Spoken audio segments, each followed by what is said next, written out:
नमांसि सर्वेभ्यः। संस्कृत सुधा YouTube channel पर आपका हार्दिक स्वागत है।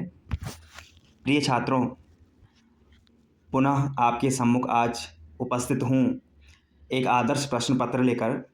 कल हमने इसके दो प्रश्नों को देखा था। आज आपके सामने इसका प्रश्न संख्या 3 है।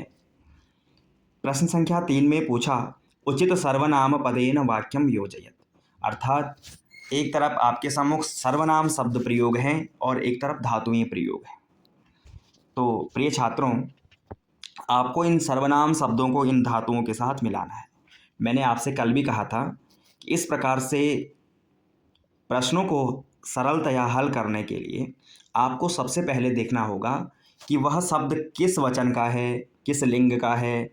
तदनुसार उसी धातु के साथ, उसी वचन की धातु के साथ उस शब्द को मिलाना होगा। जैसे पहले शब्द हमने देखा सा, तो सा जो है वो एक वचन का है, तो सा की क्रिया भी किस वचन की होगी? एक वचन की। जैसे सा के साथ मिल सकता है पठति, है ना। और ऐसी क्रिया के साथ जोड़ना है ताकि उसका एक भावार्थ निकल पाए। दूसरा है ताह। ताह बहुवचन का है तो धावंती के साथ मिला लेंगे। तीसरा है ते। ते द्विवचन का है, यदि नपुंसक लिंग में प्रयोग होगा तत् ते, है ना, द्विवचन का है तो यहाँ पर द्विवचन की क्रिया हो जाएगी कूजतः। और सह, सह के साथ यहाँ पर हम वदति के साथ मिला लेंगे। सह वदति, वह बोलता है। इस प्रकार से शब्दों के साथ इन धातुओं को हम सरलतया मिला लेंगे। इसमें ध्यान देने योग्य यही बात है कि जिस वचन का शब्द है उसी वचन की क्रिया के साथ मिला लेंगे और उसका एक अर्थ भी निकलना चाहिए। अब हम चलेंगे प्रश्न संख्या 4 की ओर। प्रश्न 4 में कहा, वर्ण संयोजनेन पदम लिखत।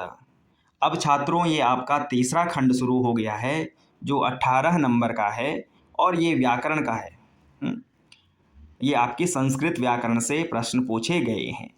वर्ण संयोजनेन पदम लिखत। आपको वर्ण संयोजन करना है। संयोजन का मतलब है इनको जोड़ देना, क्योंकि इन अक्षरों के बीच में प्लस का निशान है। तो प्लस का निशान का अर्थ है कि इन अक्षरों को आपस में जोड़ना। उदाहरण दिया है, यथा व धन री धन थ धन आ। इनको मिला के जब आधे व, ये छात्रों ये जो निशान है, चिन्ह है, यह हलंत का होता है। अर्थात जो ये व है, इस व में अभी अ है, परंतु जब इसके नीचे ये निशान लग जाएगा, यह चिन्ह लगेगा, तो ये व आधा हो जाएगा, अर्थात ये हलंत हो गया। इसका नाम है हलंत चिन्ह। तो व पे हलंत है अर्थात आधा है, व में री जोड़ेंगे तो व्री, और थ भी आधा है तो थ में आ जोड़ेंगे वृथा, शब्द बन जाएगा। ऐसे ही हम आगे चलते हैं। आगे जब हम जोड़ेंगे तो पहला देखते हैं, प धन उ धन स धन त धन अ धन क धन अ धन म। तो इनको मिलाने पर हमें प्राप्त होगा पुस्तकम।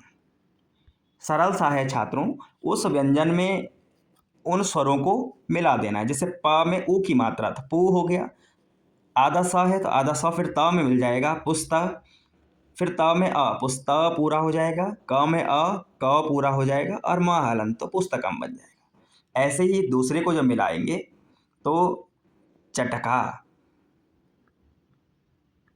दूसरे को मिलाने पर चटका। तीसरा जब हम देखेंगे तो तीसरे को मिलाने पर क में री जुड़ेगा, श में अ, तो कृष काह, कृषकाह। उसी प्रकार आगे उद्यानम, उद्यानम, और अंत में सोपानम। अंतिम का उत्तर हो जाएगा सोपानम। इसमें छात्रों आपको इन अक्षरों को मिला करके एक शब्द बनाना है ना। शब्द कैसे बनाएंगे? उस अक्षर के बाद जो भी मात्रा है उस अक्षर में वह स्वर या वो मात्रा जोड़ते हुए शब्द को बनाना है। सरल सा है। अब हम चलते हैं प्रश्न संख्या 5 की ओर। प्रश्न 5 में कहा, उदाहरणम दृष्ट्वा वर्ण विच्छेदम लिखत। छात्रों, अभी तक हमने पिछले प्रश्न में वर्ण संयोग किया, अर्थात उन वर्णों को जोड़ा। संयोग अर्थात जोड़ना।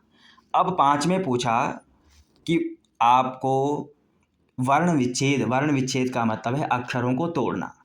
तो अक्षर कब टूटेंगे? जब हमारे सामने एक शब्द होगा, है ना। तो इन्होंने शब्द यहाँ पर दिए हुए हैं। इस शब्द को हमने देखना है कि इसमें कौन सा व्यंजन है और उस पर किसकी मात्रा लगी है ना। उनको अलग अलग करना है। तो जैसे क्रीडनकम पहले है, तो इसमें पहले आ जाएगा क, फिर ई की मात्रा, फिर ड, अ, ऐसे ही फिर नौ में अ की मात्रा, फिर क में आ की मात्रा, अ की मात्रा, और फिर आधा म। ये क्रीडनकम बन जाएगा। ऐसे ही छात्रों, आपको आगे भी करना है। जो दोला है, आधा द, उसमें ओ की मात्रा, फिर आधा ल, फिर आ की मात्रा, दोला बन जाएगा। फिर अश्वः, अ, आधा श, फिर व में अह की मात्रा। ऐसे ही मृगाः, म में री की मात्रा, ग और आह, मृगाः। ऐसे ही अंतिम एतौ, ए, त और औ की मात्रा। इस प्रकार से इनको हम जोड़ करके, इन शब्दों को हम अलग अलग तोड़ करके इसका वर्ण विच्छेद करेंगे। अब छात्रों, हम चलेंगे प्रश्न संख्या 6 की ओर। प्रश्न 6 में पूछा, उचित कर्तृपदम चित्वा रिक्त स्थानानि पूरयत। आपको एक उचित कर्ता चुन करके रिक्त स्थान भरने हैं। उचित कर्ता, कर्ता हमने पहले भी पढ़ा है। कर्ता अर्थात कार्य को करने वाला, है ना। तो यहाँ पर 2 विकल्प दिए हुए हैं। इन दोनों विकल्पों में से एक सही है, एक गलत है। तो पहले हम वाक्य पढ़ेंगे। वाक्य है, रिक्त स्थान पुस्तकम पठन्ति।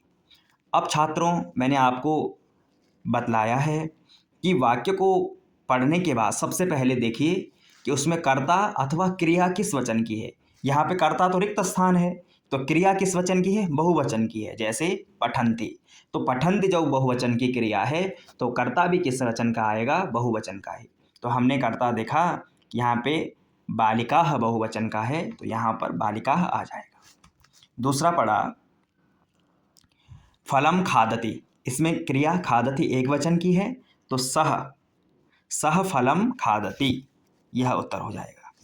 तीसरा है विहरतः, तो द्विवचन की क्रिया है। एक वचन में विहरति, द्विवचन में विहरतः, तो द्विवचन का ही कर्ता आएगा चटके। अंतिम है चरतः, यह भी द्विवचन की क्रिया है, इसलिए द्विवचन का ही कर्ता आएगा अजय, है ना। क्या रूप चलते हैं? अजा, अजय, अजाह। तो अजय चरतः दोनों द्विवचन के हो गए। इस प्रकार से इन वाक्यों को बनाना होता है।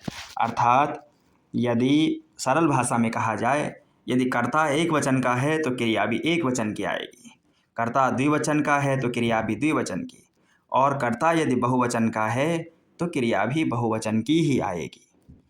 अथवा इसका विलोम कर लिया जाए, यदि क्रिया एक वचन की है तब भी कर्ता एक वचन का ही आएगा।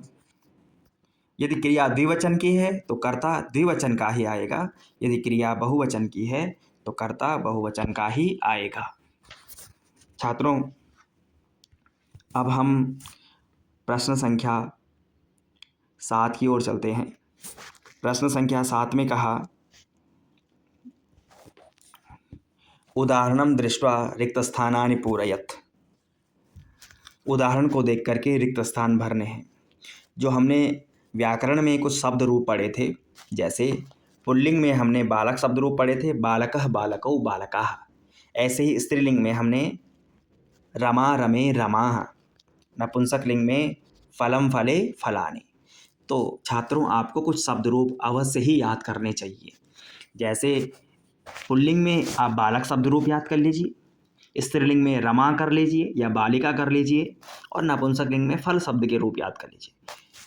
तो जब आप इन शब्द रूपों को याद कर लेंगे तो आप सामान्यतः इस प्रश्न को कर पाएंगे। जैसे देवः देवौ देवाः, एक वचन में देवः, द्विवचन में देवौ और बहुवचन में देवाः। उसी प्रकार अब रिक्त स्थान भरना है। इन्होंने दिया है कपोतौ, अर्थात पुल्लिंग का शब्द है। कपोतः एक वचन में बनेगा, कपोताः बहुवचन में बन जाएगा, है ना। कपोतः एक वचन में, कपोतः और कपोताः ये बहुवचन में बन जाएगा, ठीक है। दूसरा है वृषभः, तो ये भी पुल्लिंग का शब्द है, इसको भी ऐसे ही बनाएंगे। वृषभः द्विवचन में बन जाएगा वृषभौ, और बहुवचन में वृषभाः, ठीक है छात्रों। उसी प्रकार तीसरा है काकः, अंत में बहुवचन का भी काकाः दिया हुआ है।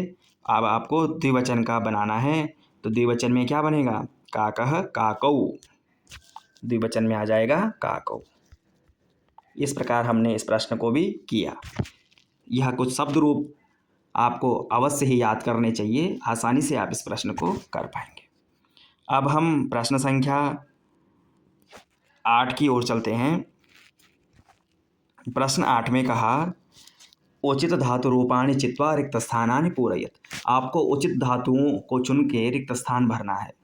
फिर से वही विधि हम यहाँ पर अपनाएंगे। लेखिका पत्रम, अब लेखिका में एक वचन की है तो क्या हो जाएगा छात्रों, लिखति, क्रिया भी एक वचन की। नौका एक वचन का है तो चलति। मक्षिके द्विवचन का है, मक्षिका मक्षिके, तो क्रिया भी द्विवचन की। उत्पतति उत्पततः द्विवचन की। अश्वः एक वचन का करता है तो धावति, एक वचन की ही क्रिया। छात्रों द्विवचन का है तो क्रिया द्विवचन की, हसतः। यह बड़ा ही सरल तरीका है कि कर्ता के अनुसार आप क्रिया को याद कर लीजिए। जैसे एक वचन में क्या बनेगा, बालकः, तो उधर क्रिया क्या बनती है, पठति। द्विवचन में बालकौ, उधर पठतः, इधर बालकाः, उधर पठन्ति। ऐसे ही सामान्यतः क्रिया के रूप भी चलते हैं। पठति, लिखति, चलति, हसति, गच्छति। द्विवचन में पठतः, हसतः, लिखतः, गच्छतः। ऐसे ही बहुवचन में हसन्ति, लिखन्ति, गच्छन्ति, पठन्ति, चलन्ति, ठीक है छात्रों। तो कुछ शब्द रूप और धातु रूप को याद करने के बाद आप इसको बड़े ही सरलता से कर पाएंगे। विधि आपको बता दी है, जिस वचन का करता है उसी वचन की क्रिया आएगी। अब हम प्रश्न संख्या 9 की ओर चलते हैं। कल हमने इस पर बात करी थी, पठित अवबोधन और अपठित अवबोधन, दो चीज़ें थी। तो जो अपठित अवबोधन है वो तो बिना पढ़े से आता है, जो पठित अवबोधन है वह आपके पढ़े हुए में से आएगा, ठीक है। तो यह पाठ हमने पहले से ही पुस्तक में पढ़ा है। अधोलिखितम पुल्लिंग गद्य पाठांशम पठित्वा प्रश्नान उत्तरत। आप इस गद्यांश पाठांश को पढ़ के अथवा गद्यांश को पढ़ के प्रश्नों के उत्तर देंगे। तो यह आपने पहले ही पुस्तक में पढ़ा है। एतौ कौ एतौ शुनकौ स्तः किम एतौ गर्जतः न एतौ उच्चै बुक्कतः, ये आपने पढ़ा। तो कल हमने जो प्रश्न 1 हल किया था उसको आपने उसी प्रकार से हल करना है कि एक पदेन उत्तरतः। इसका उत्तर आपको कहाँ पर मिलेगा, गद्यांश में मिल जाएगा। पूर्ण वाक्यन का उत्तर भी आपको गद्यांश में मिलेगा। अब इसका जो तीसरा खंड है वो थोड़ा देख लेते हैं। यथा निर्देशम उत्तरतः। स्तः अत्र कः लकारः, तो स्तः जो है अस धातु का रूप है, तो अस्ति स्तः सन्ति जो रूप बनता है, तो ये जो है लट लकार का रूप है, अस्ति स्तः सन्ति। दूसरा ख है अधोलिखित शब्देषु अकारांत पुल्लिंग शब्द। अकारांत का मतलब है कि जिसके अंत में क्या है, अ है और पुल्लिंग है, पुल्लिंग भी होना चाहिए। तो सबसे पहले हम देखते हैं कि अ किसके अंत में है, इसके नहीं है, ठीक है, इसके भी है, इसके भी है, और परंतु यहाँ पर ध्यान देने वाली बात है कि ये गर्जता जो है छात्रों ये क्रिया है, इसलिए ये भी नहीं रहेगी। अब हमारे पास दो शब्द हैं, सुनकौ और कुक्कतः। यहाँ पर बुक्कतः होगा, प्रिंटिंग मिस्टेक है। अकारांत पुल्लिंग शब्द कह, अकारांत पुल्लिंग शब्द यहाँ पर जो है वो बनेगा सुनकौ, है ना। सुनकः रूप है एक वचन का, ये द्विवचन का शब्द है सुनकौ। ये बुक्कतः है, इसलिए यहाँ पे अशुद्धि है, बुक्कतः है, इसलिए ये भी क्रिया का रूप है। तो सही उत्तर हो जाएगा सुनकौ। ठीक है, एक वचन में बनता है सुनकः। प्रश्न संख्या 10 में पुनः वही पूछा, अधोलिखितम स्त्रीलिंग पाठांशम पठित्वा प्रश्नान उत्तरतः। ये स्त्रीलिंग का है, जैसे ये वाला पुल्लिंग का था। तो इसमें भी आपको पहले गद्यांश पढ़ लेना है, फिर एक पद में उत्तर देना है, एक शब्द में, पूर्ण वाक्य में। तीसरा खंड इसका देखते हैं, घटिका अत्र का विभक्ति ही। इसमें कौन सी विभक्ति है?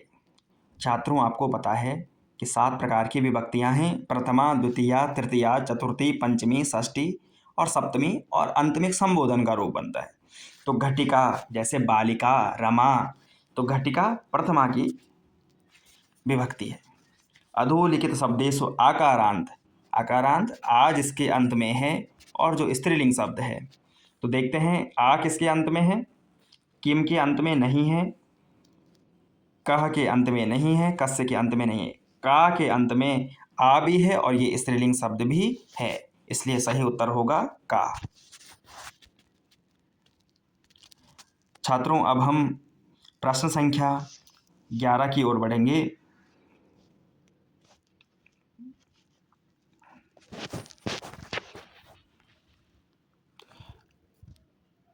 प्रश्न संख्या 10 की ओर, नहीं 10 हो गया है, अब हम 11 पर चलते हैं। 11 में कहा कि अधोलिखित नपुंसक लिंग पाठांशम पठित्वा प्रश्नान उत्तरतः। छात्रों, इसमें देखिए 3 क्रमशः आ रहे हैं। पहले प्रश्न पुल्लिंग का पूछा, फिर स्त्रीलिंग का पूछा, अब नपुंसक लिंग का पूछ रहा है ना। तो नपुंसक लिंग में यदि हम देखेंगे, पहले पूछ रहे हैं, ये गद्यांश दिया, उसके बाद एक पदेन उत्तरतः, ये आपको गद्यांश से उत्तर मिलेगा, पूर्ण वाक्य का भी गद्यांश से मिलेगा। अब हम प्रश्न संख्या 3 की ओर चलेंगे, इसका तीसरा भाग, यथा निर्देशम उत्तरतः। मधुरम अत्र का विभक्ति, इसमें विभक्ति पूछी है। तो जैसे नपुंसक लिंग का फलम प्रथमा विभक्ति बनती है, ऐसे ही मधुरम की यहाँ पर प्रथमा विभक्ति हो जाएगी। मधुरम मधुरे मधुराणि। दूसरा है, अधोलिखित शब्देषु अकारांत नपुंसक लिंग शब्दः का। अकारांत होना चाहिए और नपुंसक लिंग होना चाहिए। तो अकारांत कौन है? फलम तो है नहीं। इसमें छात्रों एक शब्द है कदली फलम, दूसरा है का, तीसरा है पशवः और कस्य। तो छात्रों, इसमें जो अकारांत नपुंसक लिंग शब्द है, का तो होगा नहीं। पशु शब्द जो है वो उकारांत है, यानी पशु के अंत में क्या आता है? ऊ आता है ना। का के अंत में क्या है? आ है, ये भी होगा नहीं। और जो कस्य है, ये किम का रूप है। तो अंत में हमें अकारांत जो नपुंसक लिंग शब्द मिला वह है कदली फलम।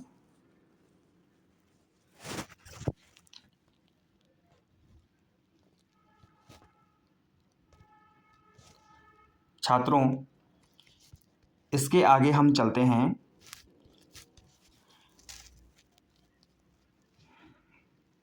प्रश्न संख्या 12 की ओर, चित्रानुसारम पदनामानि लिखत। यहाँ पर कुछ चित्र लिखे हुए हैं, और उन चित्रों को संस्कृत में क्या शब्द कहते हैं वह आपको लिखना है। तो सबसे पहले यहाँ पर एक टेलीफोन है, जिसको आप सामान्य भाषा में, यदि सामान्य भाषा में कहें तो दूरभाष यंत्रम प्रयोग कर सकते हैं। दूसरा यहाँ पर एक कबूतर है, तो इसको आप कपोतः। तीसरी चाबी है, इसको कुंचिका। अगला है, आपके पास एक टेबल है, इसको हम उत्पीठिका। टेबल को संस्कृत में कहते हैं उत्पीठिका। अगला कंप्यूटर है, इसको कहेंगे संगणक यंत्रम। और यहाँ पर आम है, तो छात्रों आम के लिए आप सब ने प्रथम पाठ में पढ़ा ही है, क्या कहते हैं? आम्रम। तो इस प्रकार से इन रिक्त स्थानों को भरना है। आपकी पाठ्य पुस्तक से यह आया है, वहाँ पर जो चित्र दिए होते हैं उनके लिए संस्कृत में नाम लिखे हुए होते हैं। प्रश्न संख्या 13 देखेंगे। इसमें पूछा निर्देशानुसारम वचन परिवर्तनम कुर्वत। जैसा आपको निर्देश दिया जाए वैसे आपको वचन परिवर्तन करने हैं। केवल प्रश्नत्रयम, केवल 3 प्रश्न करने हैं। जैसे एतत् पतति, इसका बहुवचन में बदला एतानि पतन्ति, है ना। अब आपको करना है छात्रे लिखतः, यानी 2 छात्र लिख रहे हैं तो बहुवचन में क्या बनेगा? छात्राः, क्रिया भी बहुवचन की, छात्राः लिखन्ति। उसके बाद दूसरा है मयूरौ नृत्यतः, एक वचन में, तो मयूरः नृत्यति। अगला है नारिकेलफलानि पतन्ति, नारिकेलानि पतन्ति, द्विवचन में बनाना है, तो नारिकेले पततः। अगला सिंहा गर्जन्ति, इसको भी द्विवचन में बनाना है, तो सिंहा का बन जाएगा सिंहौ, गर्जन्ति का गर्जतः। सिंहौ गर्जतः, द्विवचन की क्रिया ये बन गई। ऐसे ही यदि एक वचन में पूछ रहा है तो आपको कर्ता भी एक वचन और क्रिया भी एक वचन। यदि द्विवचन में पूछेगा तो द्विवचन की कर्ता और क्रिया दोनों बना देने हैं, और बहुवचन में पूछेगा तो कर्ता और क्रिया बहुवचन में ही बनाने हैं। तो छात्रों, अभी तक हमने कक्षा 6 का प्रश्न पत्र पूर्ण रूप से समझ लिया है। आशा है कि आपने इससे कुछ सीखा होगा। इसी प्रकार से आपको अपने अर्धवार्षिक और वार्षिक परीक्षाओं को हल करना है। और अधिक संस्कृत की जानकारी के लिए संस्कृत सुधा नामक यूट्यूब चैनल को सब्सक्राइब करें, शेयर करें। धन्यवाद।